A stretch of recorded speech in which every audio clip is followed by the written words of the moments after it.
بسم الله الرحمن الرحيم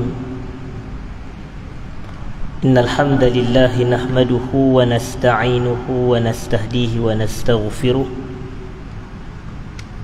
ونعوذ بالله من شرور أنفسنا ومن سيئات أعمالنا من يهده الله فلا مضل له ومن يضلله فلا هادي له أشهد أن لا إله إلا الله وحده لا شريك له وأشهد أن سيدنا محمدا عبده ورسوله اللهم صل وسلم وبارك على حبيبنا وسيدنا محمد وعلى آله وأصحابه وعلى من سار على نهجه إلى يوم الدين أما بعد. Yang saya hormati seluruh jawatan kuasa pengurusan masjid, hadirin dan hadirat sidang jemaah, para pencinta ilmu yang dirahmati Allah sekalian. Pertama sekali kita rafa'kan syukur kepada Allah Subhanahu wa ta'ala kerana pada malam ini kita dapat bersama berkumpul bagi kita meneruskan majlis pengajian bulanan kita pada membahaskan sebuah kitab yang bertajuk Safinatus Salah, Safinatu As-Salah. Kitab Safinatus Salah adalah kitab yang membicarakan tentang asas-asas salat, asas-asas salat mengikut dan menurut mazhab Al-Imam Syafi'i rahimahullah. Kitab ini ditulis oleh Al-Allamah Al-Faqih Al-Habib Abdullah bin Umar bin Abi Bakar bin Yahya Ba'alawi Al-Husaini Al-Hadrami Al-Syafi'i, salah seorang dari kalangan ulama daripada negara Yaman, hadirin dan hadirat. Dan majlis kita pada malam ini merupakan majlis kali yang kedua.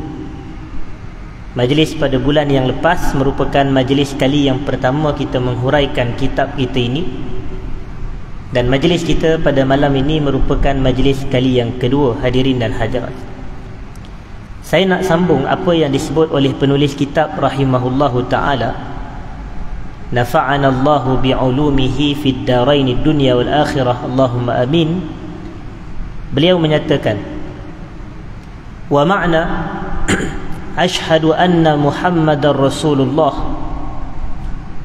dan yang dimaksudkan dengan Ashhadu anna Muhammadar Rasulullah dalam kalimah syahadah yang kita sebutkan itu, maknanya adalah a'lamu wa a'taqidu biqalbi, aku mengetahui dan aku beriktikad dengan jantung hatiku.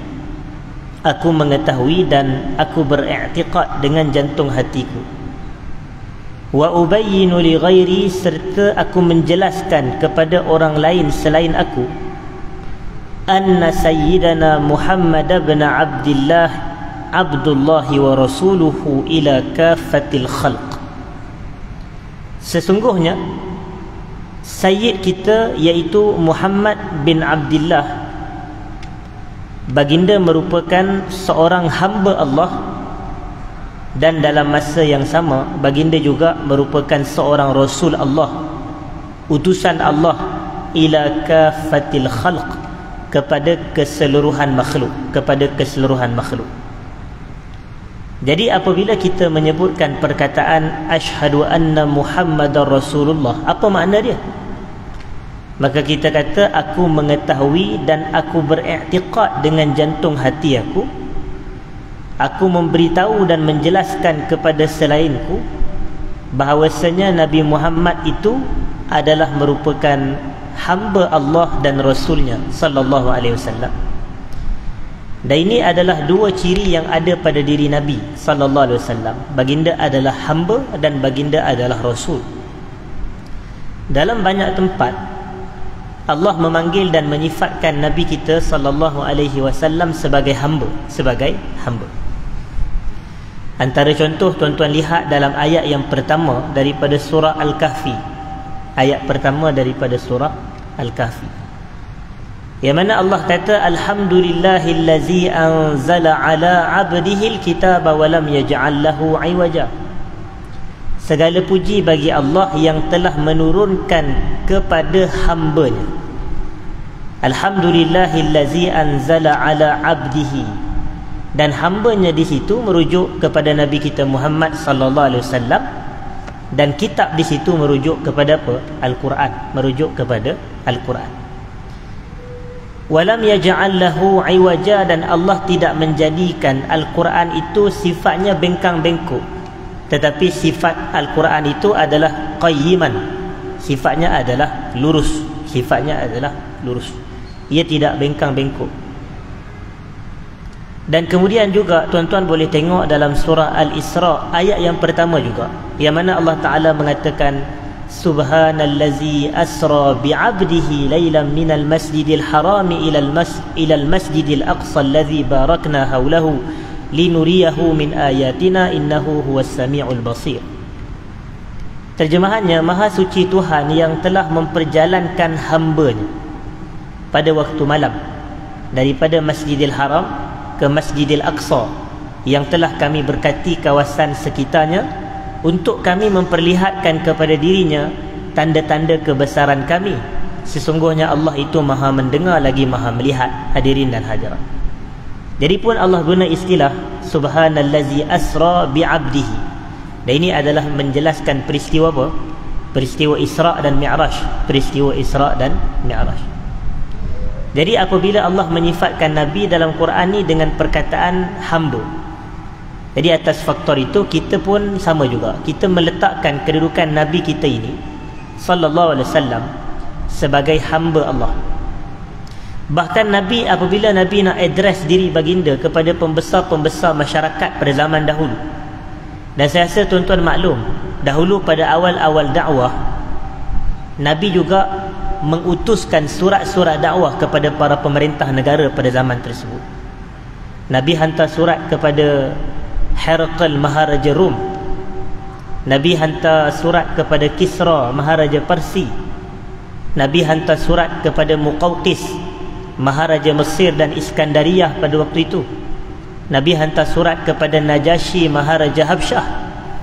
Jadi antara surat Nabi sallallahu alaihi wasallam sebagaimana yang direkodkan oleh Al-Imam Al-Bukhari di dalam Sahih Al-Bukhari, Nabi hantar surat kepada Herakl Maharaja Rom yang disebut sebagai Qaisar, yang disebut sebagai Qaisar dalam bahasa Arab. Dan di surat tersebut Nabi SAW mengatakan Bismillahirrahmanirrahim, min Muhammadin abdillahi wa rasulihi ila Herakl azimir Rom, salamun ala man ittaba'al huda fa inni ad'uka bidi'ayatil islam aslim taslam yu'tikallahu ajraka marratain fa in tawallaita fa inna 'alaikal ithmal arisiyyin, kata Nabi sallallahu alaihi wasallam. Jadi dalam surat tersebut Nabi mulakan penulisannya dengan Bismillahirrahmanirrahim. Kemudian Nabi address diri baginda, Nabi perkenalkan diri baginda dengan katanya min Muhammadin abdillahi wa rasulih, daripada Muhammad hamba Allah dan Rasulnya, ila Herakl azimir Rum, kepada Hercules Maharaja Rum, kepada Hercules Maharaja Rum. Jadi ini nak menunjukkan sifat Nabi sallallahu alaihi wasallam adalah yang Nabi banggakan, aku ni hamba, aku ni rasul, tidak lebih daripada itu. Aku hamba Allah dan aku adalah Rasul Allah. Dan kemudiannya disebutkan di sini wa rasuluhu ila kafatil khalq, Nabi ini adalah utusan Allah bukan kepada manusia sahaja, ataupun bukan untuk golongan yang ada pada zaman baginda sahaja, tidak. Sebaliknya baginda adalah rasul bagi keseluruhan makhluk, bagi keseluruhan makhluk. Dan keseluruhan makhluk ini ia meliputi dua makhluk yang terbesar. Yang pertama jin, dan yang kedua ins, iaitu golongan jin dan juga manusia. Dan Allah sebut dalam Quran wa ma arsalnaka illa rahmatan lil alamin, dan tidaklah kami mengutuskan kamu wahai Muhammad sallallahu alaihi wasallam melainkan sebagai rahmat bagi seluruh alam, bagi seluruh alam. Ayat itu menjadi dalil yang Nabi kita ini berbeza dengan Nabi-Nabi yang lain. Kalau Nabi-Nabi yang lain, mereka hanya diutuskan kepada kaum mereka sahaja. Rasul-Rasul yang lain hanya diutuskan kepada umat mereka sahaja. Tetapi tidak Nabi kita sallallahu alaihi wasallam, sebagaimana yang disebutkan oleh Sultanul Ulama Al-Izz Ibnu Abdissalam dalam kitabnya Bidayatul Usul fi Tafdhil Rasul sallallahu alaihi wasallam, antara keistimewaan Nabi, Rasul yang lain diutuskan kepada umat mereka secara khusus, tetapi Nabi sallallahu alaihi wasallam diutuskan kepada keseluruhan umat. Dan dalilnya adalah wa ma arsalnaka illa rahmatan lil alamin, dan tidak kami utuskan kamu wahai Muhammad melainkan kamu itu sebagai rahmat bagi seluruh alam. Kalau Nabi diutuskan kepada kaum dia sahaja, takkan disebut al-alamin. Al-alamin tu plural, kata banyak. Kita ni manusia ni adalah satu alam, satu juzuk daripada alam, iaitu alamul ins, alam manusia. Tapi kita ada lagi alamul jin, alam jin. Jadi menunjukkan banyaknya alam, dan Nabi adalah rasul kepada keseluruhan alam. Dan apabila kita menyebut wa asyhadu anna Muhammadar Rasulullah, antara isi kandungannya adalah sadiqun fi kulli ma akhbara bih. Kita kena beriktikad dalam hati kita bahawasanya Nabi kita ini sallallahu alaihi wasallam adalah bercakap benar terhadap semua yang baginda khabarkan. Baginda tidak pernah berbohong, dan ternafi ke atas diri Nabi sallallahu alaihi wasallam sifat bohong. Nabi tidak pernah berbohong. Dan ini bukan semata diakui oleh para sahabat Nabi, tetapi ia juga diakui oleh kerabat Nabi sallallahu alaihi wasallam. Dan tuan-tuan maklum bahawasanya pada awal-awal dakwah, Nabi dakwah pada kelompok-kelompok yang kecil sahaja. Kemudian akhirnya diperintahkan untuk Nabi mula berdakwah kepada kaum keluarga yang terdekat, kepada kaum keluarga yang terdekat. Lalu Nabi pun sallallahu alaihi wasallam kumpulkan kaum kerabat baginda, keluarga baginda di satu kawasan, dan baginda sallallahu alaihi wasallam bangkit satu persoalan. Baginda tanya, kalau aku bagi tahu kepada kamu yang mana di sebalik bukit ni ada tentera yang akan datang menyerang kamu, kamu percaya ke tidak cakap aku? Kalau aku bagi tahu, aku beritakan bahawasanya di sebalik bukit ini adanya tentera yang akan datang nak serang kamu semua, kamu percaya ke tidak? Maka kaum kerabat Nabi SAW pada waktu itu, dan yang termasuk yang berada di situ adalah Abu Lahab, bapa saudara Nabi pada waktu itu. Lalu mereka kata ma jarabna alaika kadhiban, kami tak pernah tahu awak ni seorang pembohong. Maknanya mereka akan percaya. Maknanya untuk Nabi ni, pada sisi keluarga Nabi, kerabat Nabi, Nabi ni tidak pernah berbohong. Sehingga dikatakan oleh kaum keluarga Nabi, walaupun mereka tidak beriman dengan Nabi pada waktu itu, tapi mereka kata kami tak pernah tahu awak pernah bohong.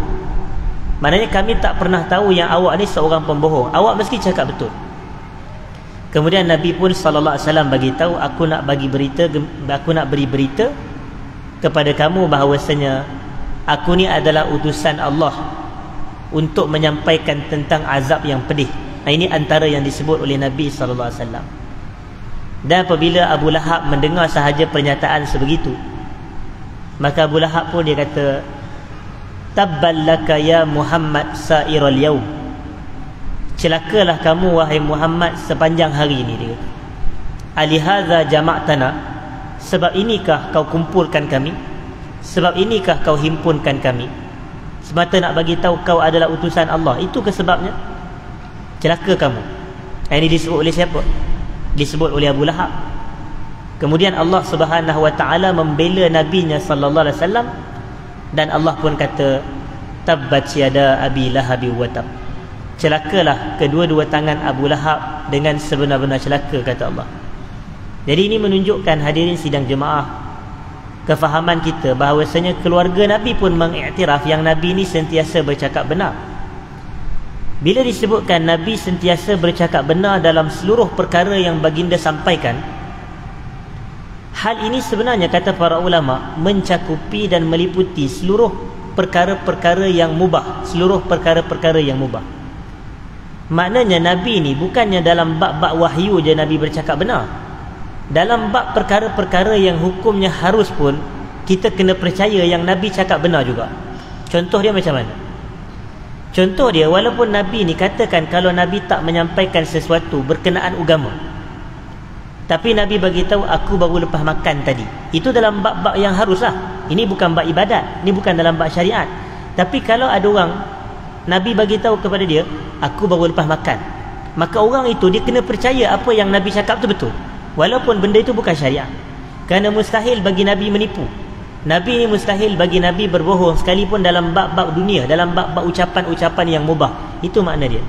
Jadi kalau Nabi kata aku baru lepas makan, aku baru lepas balik daripada sekian, aku baru mandi, itu adalah dalam bab-bab dunia, bukan dalam bab-bab agama.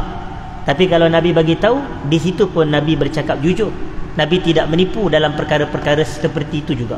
Apatah lagi dalam perkara-perkara syariat yang disampaikan oleh Nabi sallallahu alaihi wasallam. Dan disebutkan di sini antara intipati kandungan syahadah Muhammad Rasulullah ini adalah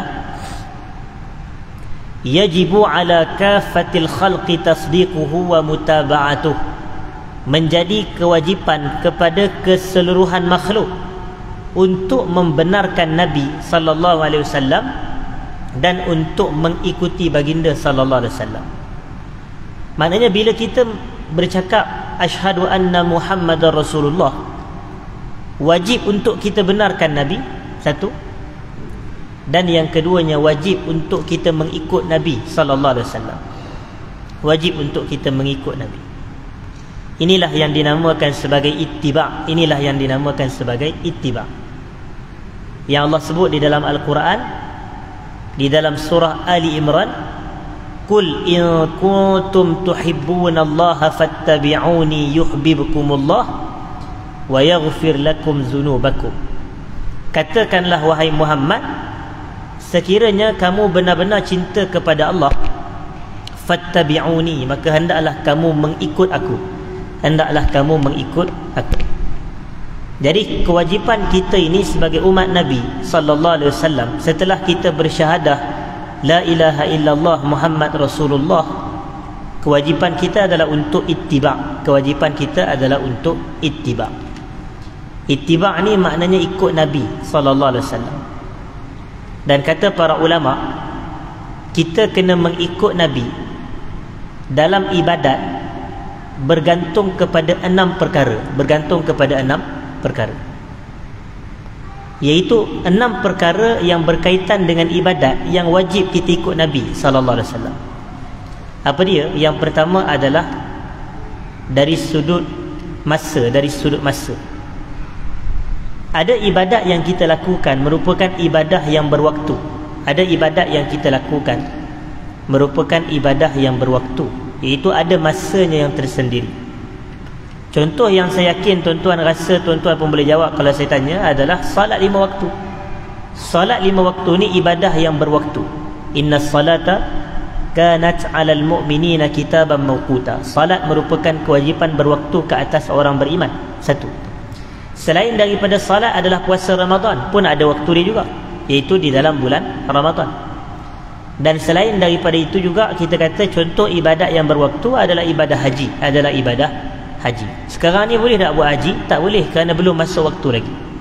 Buat umrah boleh, tapi buat haji janganlah buat sekarang.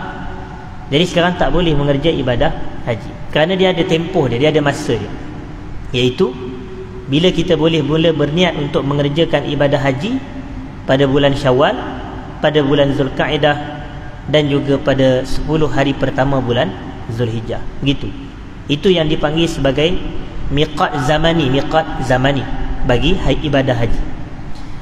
Jadi apabila kita sebut tentang ibadah yang berwaktu ini, kita kena ikut Nabi sallallahu alaihi wasallam pada waktu ibadah tu dilakukan. Pada waktu ibadah tu dilakukan. Jadi kalau ada satu orang lelaki ni, sekarang ini dia dalam keadaan ada wudu, dia berpakaian menutup aurat, dia berdiri tegak menghadap kiblat, kemudian dia mendirikan solat isyak pukul 8 sekarang, adakah perbuatan dia itu sah? Kita kata tidak sah. Kenapa tidak sah? Kerana dia mendirikan solat sebelum masuk waktu. Kalau dia kata apalah salahnya, dia kata saya dah tutup aurat, ada wuduk, suci daripada najis, suci daripada hadas, menghadap kiblat sekian dan sekian dan sekian, apa salah saya dirikan solat sekarang? Kita kata salahnya kerana awak menyelisihi petunjuk Nabi SAW dari sudut masa ibadat dilakukan. Ini yang pertama. Yang kedua adalah dari sudut tempat. Dari sudut tempat, selain daripada ibadat yang mempunyai masa yang tertentu, ada ibadat yang mempunyai tempat yang tertentu, yang mana kita kena ikut Nabi pada tempat tersebut, iaitu kita kena ikut Nabi pada pelaksanaan ibadat mesti pada tempat tersebut. Dan contoh ibadat yang bertempat adalah seperti ibadah haji dan ibadah umrah. Ibadah haji dan ibadah umrah yang disebut sebagai manasikul haji wal umrah, manasik al-hajj wal umrah, yang mencakupi sebagai contoh tempat untuk kita berniat ihram. Tempat untuk kita berniat ihram, sama ada nak mengerja ibadah haji atau ibadah umrah, wajib kita ihram dan wajib berniat ihram. Dan ada tempat yang kita ditetapkan untuk kita melakukan niat ihram tersebut. Sebagai contoh, kalau kita merupakan penduduk Madinah, kita nak pergi mengerja ibadah umrah, maka di manakah tempat kita nak berihram? Kita kata kita berihram di satu kawasan yang namanya Zulhulaifah. Yang namanya Zulhulaifah.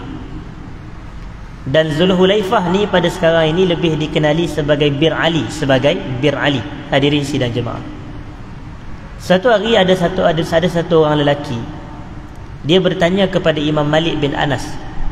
Dan kita tahulah Imam Malik bin Anas ni imam besar di kawasan mana? Iaitu di kawasan Madinah Al-Munawwarah pada waktu dia, pada zaman dia. Dia adalah ulama besar Madinah pada waktu itu, Imam Malik bin Anas. Sebab itu dia digelar sebagai Imam Darul Hijrah. Imam Darul Hijrah. Darul Hijrah ni adalah bumi tempat Nabi berhijrah, iaitu di Madinah lah. Bumi tempat Nabi berhijrah di Madinah lah, daripada Mekah ke Madinah. Jadi Imam Malik ni digelar sebagai Imam Darul Hijrah. Satu hari ada satu orang lelaki, dia tanya kepada Imam Malik. Dia kata, "Ya Aba Abdillah, wahai Imam Malik, min aina uhrim? Daripada mana aku patut bermula ihram?" Kemudian jawab Imam Malik, "Min Zulhulaifah, daripada Zulhulaifah. Min haitsu kana ahraman Nabi sallallahu alaihi wasallam, tempat Nabi berihram adalah Zulhulaifah. Nabi kan orang Madinah. Nabi mati pun SAW di Madinah. Dan kubur Nabi pun di Madinah, jasad Nabi pun di Madinah. Jadi ihram kamu di Zulhulaifah, tempat Nabi berihram." Kemudian lelaki itu dia kata, "Aku tak nak ihram daripada Zulhulaifah. Sebaliknya aku nak ihram daripada Masjid Nabi." Maknanya daripada Masjid Nabi lagi dia nak mula ihram. Dan dia kata, "Aku nak berihram di sisi kubur Nabi sallallahu alaihi wasallam."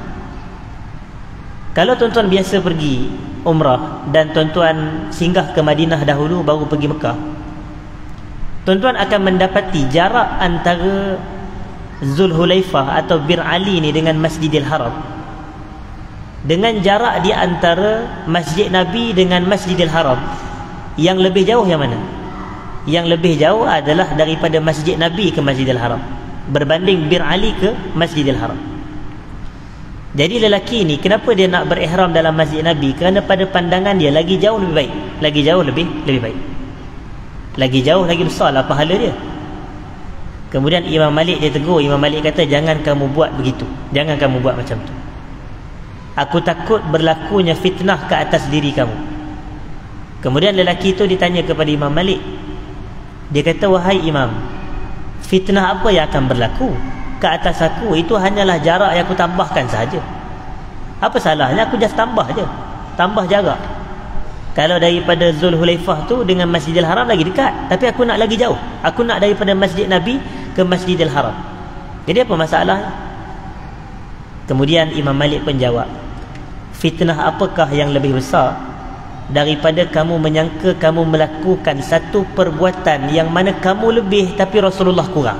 Itu, kamu lebih tapi Nabi kurang daripada kamu. Itulah fitnah yang lebih besar Sedangkan Allah sebut dalam Quran, kata Imam Malik, falyahzaril ladzina yukhalifuna an amrihi an tusibahum fitnah aw yusibahum azabun alim.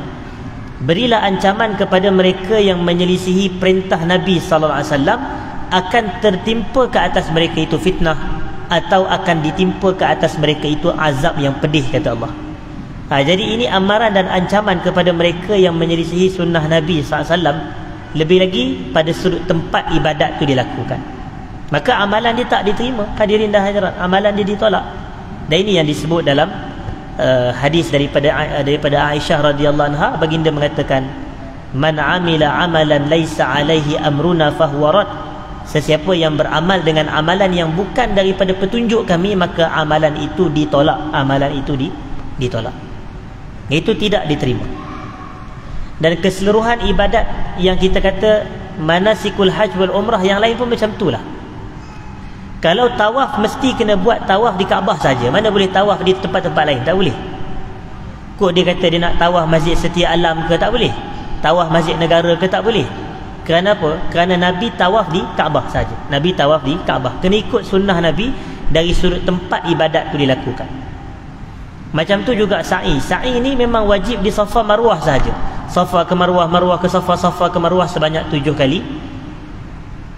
Dan kita katakan, kalau dia nak kata, oh tak, saya nak sa'i di Taman Tasik Shah Alam sebagai contoh, Taman Tasik Titiwangsa, dia nak pusing-pusing sebanyak 7 kali, dia kata ini sa'i. Ini tidak, kerana dia menyelisihi petunjuk Nabi dari sudut tempat ia dilakukan. Begitu. Dan begitu juga dengan lontar jamrah sebagai contoh. Ibadat melontar ni, kita kata melontar ni pun ada tempat yang kita kena melontar juga. Apabila kita mengerja ibadah haji, ada tempat yang kita kena melontar. Tak bolehlah kalau di belakang rumah dia ada perigi, dia baling batu 7 biji kat situ, dia kata ini lontar jamrah. Tak betul. Kerana itu bukan tempat yang ditetapkan oleh Nabi sallallahu alaihi wasallam. Kena ikut tempat yang ditetapkan oleh Nabi. Gitu. Yang ketiga adalah dari sudut kadar bilangan. Ada juga ibadat kita ini, ibadat ni mempunyai kadar bilangan yang telah Nabi SAW tetapkan. Contoh mudahnya salat. Contoh mudahnya salat. Setiap salat kita ni ada kadar bilangan yang tersendiri. Jadi wajib kita mengikut Nabi SAW pada kadar ibadat yang telah, kadar bilangan yang telah Nabi tetapkan. Sebagai contoh, kalau Nabi tetapkan kadar rakaat bagi salat subuh adalah 2 rakaat, wajib ikut. Tak boleh kita nak tambah jadi 3 rakaat, jadi 4 rakaat. Kita tak kira lah. Dia kata, ustaz bangun pagi ni saya rasa beriman sungguh nak sembahyang subuh 4 rakaat. Tak boleh. Kerana wajib ikut Nabi pada kadar bilangan ibadat yang ditetapkan. Itu makna dia. Begitu juga zuhur. Kalau 4 tak boleh kita nak kurang. Dia kata, ustaz zuhur ni mengantuk lah ustaz, jadi 3 boleh tak? Tak boleh. Kena ikut Nabi dari sudut kadar bilangan. Itu namanya ittiba'. Itu namanya ikut Nabi sallallahu alaihi wasallam. Yang pertama dari sudut tempat. Saya minta maaf, yang pertama dari sudut masa, yang kedua tempat, yang ketiga kadar bilangan, dan yang keempat adalah dari sudut kaifiat. Dari sudut kaifiat. Ibadat ni ada yang mempunyai kaifiat yang tersendiri. Kaifiat ni tata cara. Contohnya salat. Nabi SAW kata dalam hadis Bukhari dan Muslim dan Imam Ahmad, sallu kama ra'aitumuni usalli. Salatlah kamu sebagaimana kamu melihat aku salat. Jadi kena ikut kaifiat yang ditetapkan oleh Nabi. Yang pertama sekali mesti berdiri tegak, kemudiannya rukuk, kemudiannya i'tidal, kemudian sujud, kemudian duduk antara 2 sujud. Begitu kaifiat yang ditetapkan, kena ikut cara macam tu. Tak boleh kita angkat takbir terus sujud dulu, kemudian berdiri tegak, kemudian rukuk. Tidak boleh. Tak boleh mereka ibadat sebegitu. Tetapi wajib mengikut ibadat dengan kaifiat yang telah diberitahu oleh Nabi sallallahu alaihi wasallam. Begitu juga dengan ibadat haji yang Nabi SAW kata, khuzu anni manasikakum, ambillah daripadaku ibadat haji kamu. Jadi ibadat haji wajib kena ikut cara dan kaifiat yang telah ditetapkan oleh Nabi sallallahu alaihi wasallam. Itu yang keempat. Yang kelima, kena ikut sunnah Nabi ini sallallahu alaihi wasallam dari sudut jenis ia dilakukan. Ada ibadat tertentu, ada jenis-jenis yang tertentu. Jadi wajib mengikut jenis yang telah ditetapkan oleh Nabi sallallahu alaihi wasallam. Contoh mudahnya adalah ibadat sembelihan korban. Ibadat sembelihan korban. Saya tanya kepada tuan-tuan, adakah semua haiwan boleh dikorbankan? Semua jenis haiwan boleh jadi haiwan korban ke? Kita kata tidak. Kerana sembelihan korban haiwan yang boleh dijadikan sembelihan hanyalah yang dikategorikan sebagai al-an'am, yang mana al-an'am ni merujuk kepada yang pertama sekali adalah unta, dan yang kedua adalah lembu, dan yang sama spesies dengan lembu seperti kerbau, dan yang ketiganya adalah kambing. Jadi apa sahaja jenis-jenis kambing boleh disembelih sebagai haiwan korban. Tapi selain daripada itu, tidak. Ada orang dia nak sembelih ayam sebagai contoh untuk korban, dia tidak termasuk dalam majoriti mazhab. Dan saya tahulah memang ada pandangan yang kata boleh sembelih ayam sebagai korban, tetapi pandangan ini tak diamalkan. Bukan mazhab Syafi'i, bukan pandangan yang tepat dalam mazhab Syafi'i. Jadi kita kata bahawasanya kita yang haiwan yang boleh disembelih ataupun dijadikan sebagai haiwan korban ada 3 sahaja, iaitu unta, lembu dan kambing. Unta, lembu dan kambing. Begitu. Itu yang kelima. Selain daripada itu, antara ibadat yang ada jenis yang tersendiri adalah ibadat zakat. Tuan-tuan pun tahu, bukan semua harta wajib dizakatkan. Ada jenis-jenis tertentu sahaja harta yang kena zakat, yang wajib dizakatkan. Jadi sebab itu kita kata jenis sebegini pun kita kena ikut petunjuk Nabi SAW. Dan yang keenam, yang terakhir adalah apa dia? Dari sudut sebab. Yang pertama dari sudut masa, yang kedua dari sudut tempat, yang ketiga kadar bilangan, yang keempat kaifiat, yang kelima jenis, yang keenam sebab. Ada ibadat yang kita lakukan ini merupakan ibadah yang bersebab. Jadi maksud dia, bila ada sebab ni baru kita buat. Kalau tak ada sebab ni maka kita tak buat. Dan sebab ni siapa yang bagi tahu? Sebab ni Rasulullah yang bagi tahu. Jadi kita ikut dia. Apa contoh ibadah yang bersebab? Contoh ibadah yang bersebab adalah antaranya tahiyatul masjid. Bila kita masuk ke dalam masjid, seumpama masjid kita ini, kemudian kita mendirikan solat. Selepas kita solat, ada orang tanya kita, "Ji, apa sebab solat 2 rakaat?" Kita kata, "Sebab saya baru masuk masjid." Itulah sebab dia. Tapi apa tempat-tempat lain yang tak ada sebab yang sama, maka kita tak perlu untuk solat 2 rakaat. Macam contoh, adakah kita ni dituntut setiap kali nak masuk rumah solat 2 rakaat? Ada tak sebab masuk rumah tu untuk solat 2 rakaat? Ataupun masuk ke dalam pasar kita buat solat 2 rakaat, ada tak sebab tu? Kita kata tidak ada. Jadi bila tidak ada, maka tidak dibuatlah. Tapi masjid ada. Nabi SAW kata, "Iza dakhala ahadukumul masjida fala yajlis hatta yusalli raka'atain." Apabila salah seorang kamu masuk ke dalam masjid, maka janganlah dia duduk sehingga dia selesai salat 2 rakaat. Salat itulah namanya tahiyatul masjid. Itulah dia namanya salat tahiyatul masjid. Jadi selain daripada tahiyatul masjid, antara ibadah yang bersebab adalah seperti solat gerhana matahari, solat gerhana bulan. Jadi bila ada sebab, adalah solat gerhana tu. Kalau tiba-tiba sekarang ini saya nak ajak tuan-tuan, jom kita solat gerhana bulan lepas isyak ni, tuan-tuan berkata, "Betul tak ustaz ni? Kenapa tiba-tiba nak solat gerhana bulan? Malam ni tak berlaku gerhana pun." Jadi maknanya bila ada sebab, iaitu berlaku gerhana, baru ada solat. Bila tak ada sebab, tak payahlah solat. Jadi sebab ni siapa yang bagi tahu? Rasulullah SAW yang bagi tahu. Yang Nabi kata, "Inna syamsa wal qamara ayatani min ayatillah," dalam hadis Bukhari tu. Matahari dan bulan adalah 2 daripada tanda kebesaran Allah. La yankasifan li mauti ahad wala li hayatih. Kedua-duanya tidak berlaku gerhana disebabkan kematian seseorang atau kelahiran seseorang. Fa iza ra'aitumu dzalik, apabila kamu melihat gerhana berlaku, maka Nabi kata, bertakbirlah kamu, berdoalah kamu, bersedekahlah kamu, dan dirikanlah solat.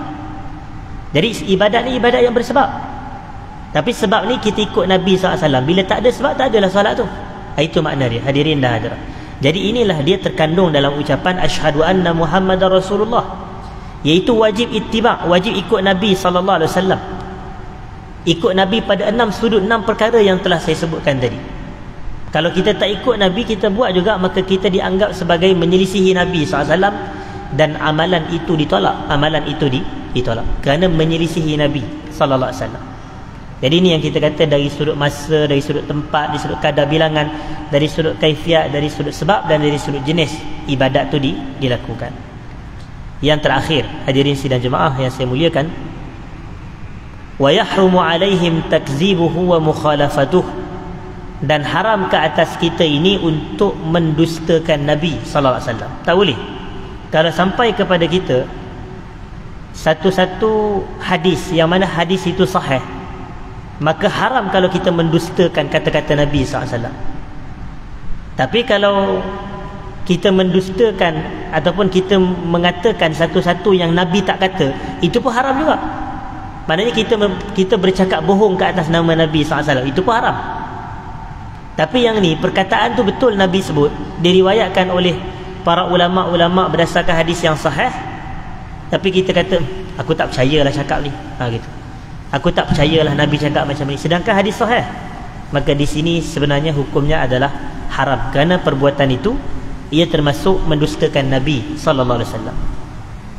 Wa mukhalafatuhu, dan haram bagi kita menyelisihi perintah Nabi sallallahu alaihi wasallam. Berdalilkan firman Allah yang saya bacakan tadi, falyahzaril ladzina yukhalifuna an amrihi an tusibahum fitnah.